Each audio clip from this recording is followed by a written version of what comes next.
35 లక్షల ఫైళ్లు, 1,80,000 ఫోటోలు. అమెరికా న్యాయశాఖ ఆదేశాలతో బయటపడ్డ ఎప్స్టీన్ పాపాల చిట్ట. అగ్రరాజ్య దేశాధినేతలు, రాకుమారులు, టెక్ దిగ్గజాల పేర్లు. బట్టబయలైన ఒక కామాంధుడి అసాంఘిక సామ్రాజ్యం. అసలెవరి జెఫ్రీ ఎప్స్టీన్?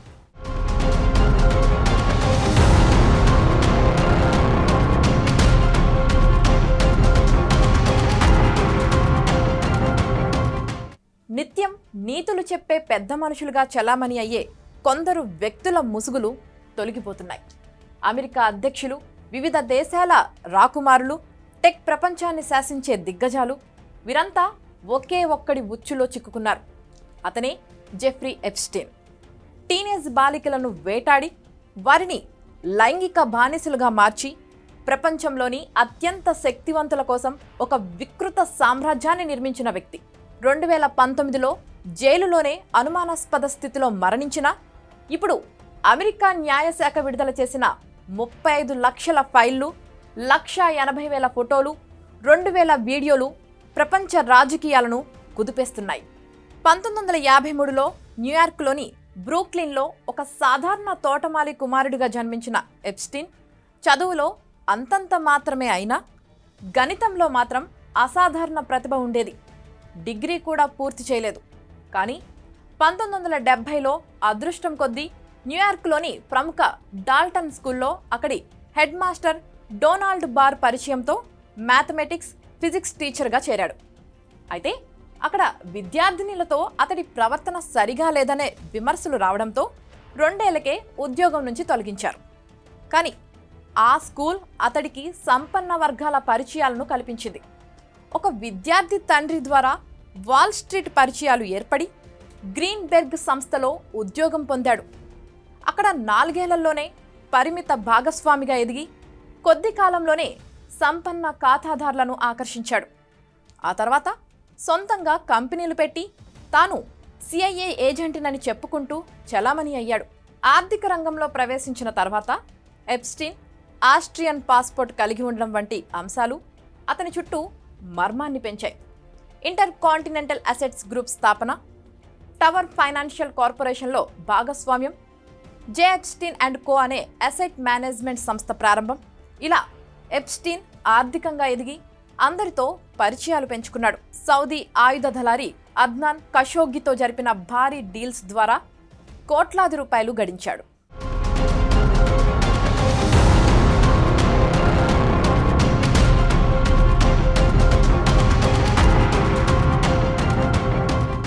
ఇక ఎప్స్టీన్ సంపాదించిన సొమ్ముతో లగ్జరీ భవనాలు, ప్రైవేట్ ద్వీపాలను కొనుగోలు చేశాడు.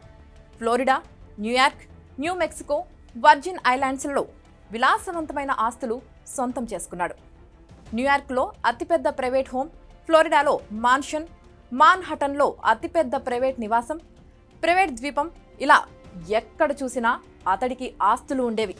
ఇక ఎప్స్టీన్కు సొంతంగా ఒక బోయింగ్ 747 విమానం ఉండేది. స్థానికులు దీన్ని లోలితా ఎక్స్ప్రెస్ అని పిలిచేవారు. ఈ భవనాల్లో రహస్య కెమెరాలను అమర్చి అక్కడ జరిగే కార్యకలాపాలను రికార్డు చేసేవాడు. తన వద్దకు వచ్చే హై ప్రొఫైల్ వ్యక్తుల బలహీనతలను రికార్డు చేసి భవిష్యత్తులో వారిని తన చెప్పు చేతల్లోకి ఉంచుకోవడానికి వీటిని వాడేవాడని ఇప్పుడు విడుదలైన ఫైల్స్ ద్వారా అర్థమవుతోంది. ఇక ఎప్స్టీన్కి చెందిన ఈ ప్రైవేట్ విమానంలో బిల్ క్లింటన్, డొనాల్డ్ ట్రంప్ వంటి ఉద్దండులు ప్రయాణించినట్లు విమాన లాగ్ బుక్స్ చెప్తున్నాయి. తరచూ ఈ విమానంలో తూర్పు ఐరోపా దేశాల నుంచి, బలహీన వర్గాల నుంచి వచ్చే టీనేజ్ బాలికలను తన ప్రైవేట్ ద్వీపానికి తరలించేవాడు. అక్కడ వారిని లైంగిక బానిసలుగా మార్చేవాడు. 1990లో ట్రంప్తో అతనికి సన్నిహిత సంబంధాలున్నాయి. అనంతరం విభేదాలు వచ్చాయి. అయితే వీరిద్దరి మధ్య ఎలాంటి సంబంధాలున్నాయనే దానిపై ఇప్పటికీ క్లారిటీ లేదు.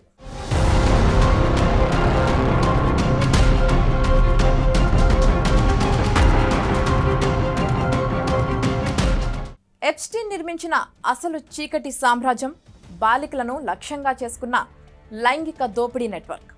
ఈ అసాంఘిక సామ్రాజ్యాన్ని నిర్మించడంలో అతని స్నేహితురాలు గిస్లైన్ మ్యాక్స్వెల్ కీలక పాత్ర పోషించింది. ఆర్ట్స్ క్యాంపులు, స్కాలర్షిప్లు, మోడలింగ్ కాంట్రాక్టులు, ఉన్నత వర్గాల పరిచయాల పేరుతో బాలికలను ఆకర్షించి వారిని మరింత పెద్ద నెట్వర్క్లోకి లాగేవారు. 14 ఏళ్ల జెనీ వంటి 1000 మందికి పైగా బాలికలను వీరు లోబరుచుకున్నారు. ఒక బాలికను తీసుకువస్తే మరో బాలికకు $200 ఇచ్చి మరీ ఈ రొంపిలోకి లాగించేవారు. Palm Beach mansion, Manhattan town house, private ద్వీపం ఇవి ఈ అక్రమ కార్యకలాపాలకు వేదికలయ్యాయి. డిపార్ట్మెంట్ ఆఫ్ జస్టిస్ అంచనాల ప్రకారం కనీసం 1000 మంది మహిళలు, బాలికలు ఈ వలలో చిక్కుకున్నారని భావిస్తున్నారు. అయితే ఈ సంఖ్య మరింత ఎక్కువగానే ఉండే అవకాశం ఉందని తెలుస్తోంది.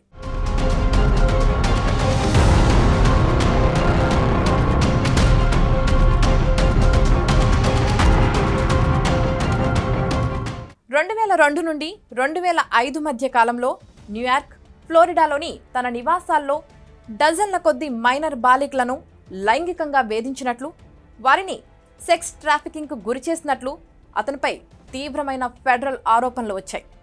దీంతో 2005లో మొదటిసారి బాలికపై లైంగిక దాడి కేసు నమోదైంది.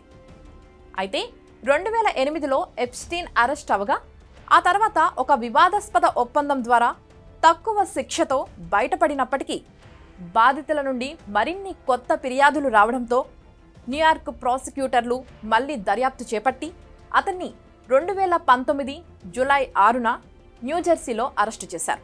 ఎప్స్టీన్కు కోర్టు బెయిల్ నిరాకరించగా అరెస్టైన కొన్ని రోజులకే అంటే 2019 ఆగస్టు 10న మాన్హటన్ జైల్లో గదిలో ఉరివేసుకొని మరణించాడు.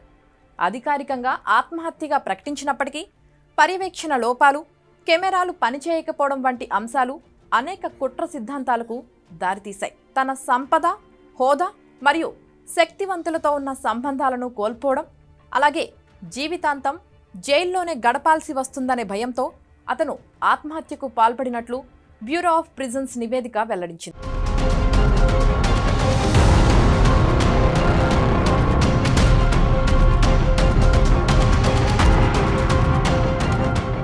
జైలు సిబ్బంది నిర్లక్ష్యం, సీసీటీవీ కెమెరాలు సరిగ్గా పనిచేయకపోవడం, నిబంధనలకు విరుద్ధంగా అతనికి సెల్మేట్ని కేటాయించకపోవడం వంటి కారణాల వల్ల ఎప్స్టీన్కు ఆత్మహత్య చేసుకునే అవకాశం దొరికిందనే అనుమానాలు అప్పట్లో వ్యక్తమయ్యాయి.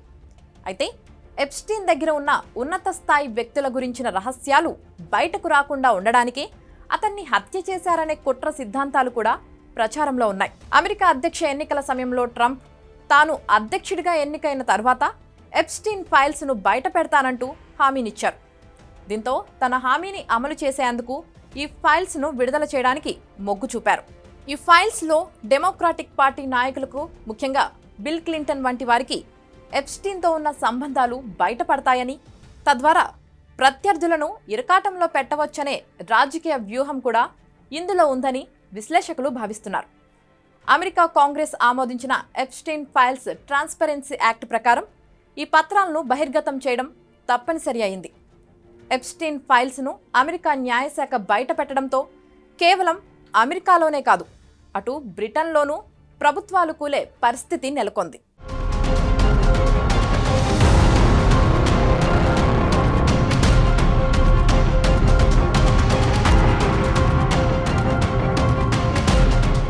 ఎప్స్టీన్ ఫైల్స్లో రాజకీయ, కార్పొరేట్ దిగ్గజాలున్నారు.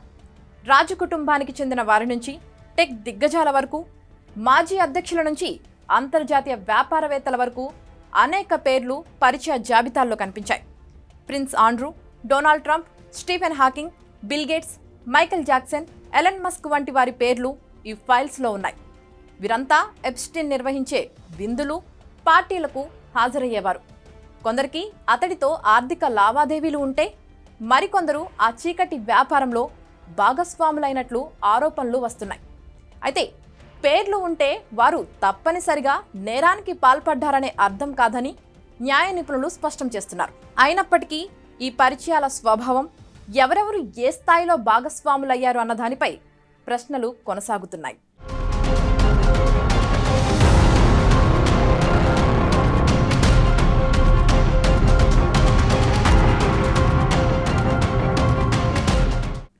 2019లో అరెస్ట్ అయి జైలులో విచారణ ఎదుర్కోకుండానే మరణించిన ఎప్స్టీన్ ఇప్పుడు ప్రపంచ రాజకీయ కార్పొరేట్ దిగ్గజాలను వణికిస్తున్నాడు.